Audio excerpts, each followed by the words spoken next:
Pemberontakan Andi Agis adalah salah satu gerakan perlawanan yang menentang rencana penyatuan negara Indonesia Timur ke bagian NKRI. Peristiwa ini terjadi pada masa kepemimpinannya Kapten Andi Agis di Makassar, Sulawesi Selatan. Bagaimana proses pemberontakan Andi Agis ini terjadi? Latar belakangnya, sejarah pemberontakan Andi Agis bermula dari berakhirnya Konferensi Meja Bundar atau KMB pada akhir tahun 1949.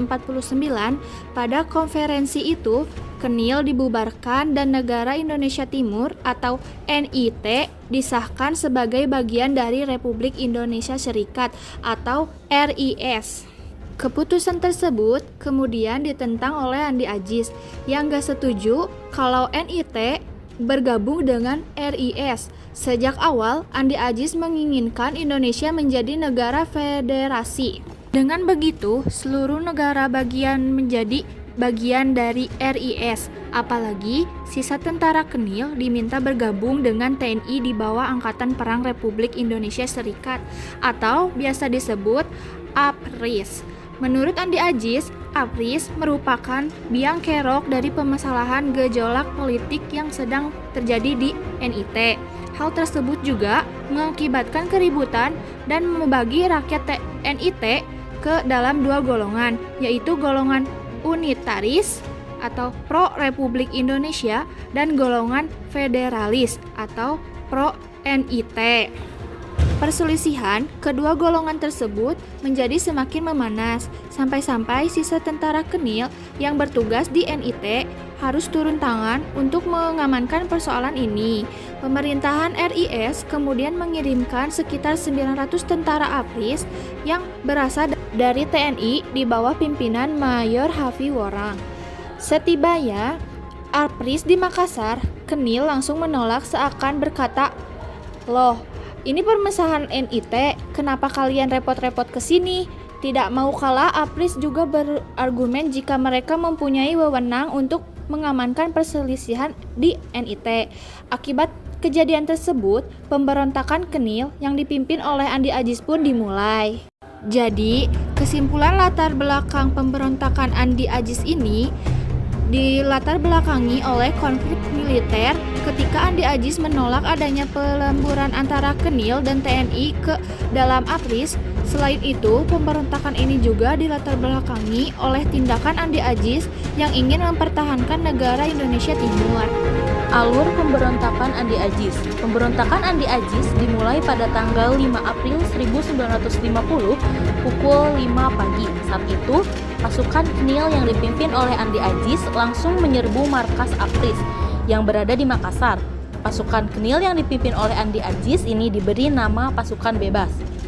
Beberapa tentara APRIS pun menjadi korban dalam penyerangan ini. Bahkan beberapa perwira dari APRIS seperti Letkol AJ Mokoginta pun turut menjadi tawanan pasukan bebas. Dalam tempo waktu yang singkat, Andi Agis beserta pasukannya berhasil menduduki markas APRIS sekaligus menguasai kota Makassar. Melihat Makassar sudah dikuasai Andi Agis, upaya pemerintah dalam menghadapi pemberontakan Andi Agis yaitu mengirim 12.000 tentara yang dipimpin oleh Letkol AE Kawilarang pada 7 April 1950. Dikarenakan Makassar menjadi kacau balau, pada tanggal 8 April 1950, pemerintah RIS memberikan ultimatum kepada Andi Agis agar melapor ke Jakarta dan mempertanggungjawabkan perbuatannya dalam waktu yang sudah ditentukan. Selain itu, Andi Agis juga diminta untuk mengembalikan senjata rampasan, menghentikan pasukan, hingga membebaskan semua tawanan. Akan tetapi, Andi Agis malah ngeyel dan enggan berangkat ke Jakarta sesuai waktu yang sudah ditentukan. Hal itu membuat Bung Karno secara tegas menyatakan bahwa Andi Agis adalah seorang pemberontak dan memerintahkan pasukan ekspedisi untuk segera menumpasnya. Ketika Sukawati, Presiden NIT saat itu mengetahui Andi Agis dicap sebagai pemberontak, beliau menyarankan Andi Agis untuk menyerahkan diri ke pemerintah RIS di Jakarta. Merasa tidak punya pilihan lain, Andi Aziz pun akhirnya menyerahkan diri dengan berangkat ke Jakarta pada tanggal 15 April 1950. Kemudian Andi Aziz pun diadili sebagai pemberontak dan divonis 14 tahun penjara. Penyerahan diri tersebut menandakan titik akhir pemberontakan Andi Aziz. Berikut ini merupakan kesimpulan alur pemberontakan Andi Aziz. Tokoh yang terlibat. Andi Aziz merupakan tokoh pemimpin dari pemberontakan tersebut. Kedua, Presiden Sukwekawati merupakan pemimpin dari negara Indonesia Timur yang sangat dihormati oleh Andi Aziz. Ia yang menyarankan Andi Aziz untuk menyerahkan diri ke Jakarta. Yang ketiga, Mayor H.V.